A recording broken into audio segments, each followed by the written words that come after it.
आणि आता बातमी आहे कांदा निर्यातीला बसलेल्या फटक्याची। बांगलादेशमधील हिंसाचाराचा फटका नाशिकमधल्या कांद्याला बसलाय।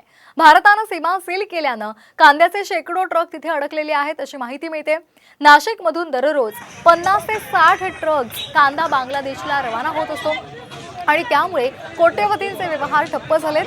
काही दिवसांपूर्वीच बांगलादेशमध्ये 50,000 टन कांद्याच्या निर्यातीसाठी केंद्र सरकारने परवानगी दिली होती। देशांतर्गत बाजारपेठेत कांद्याच्या दरावर परिणाम होण्याची शक्यता आहे। दरम्यान बांगलादेशमध्ये अराजकतेमुळे राज्यातील कांदा रखडलेला आहे।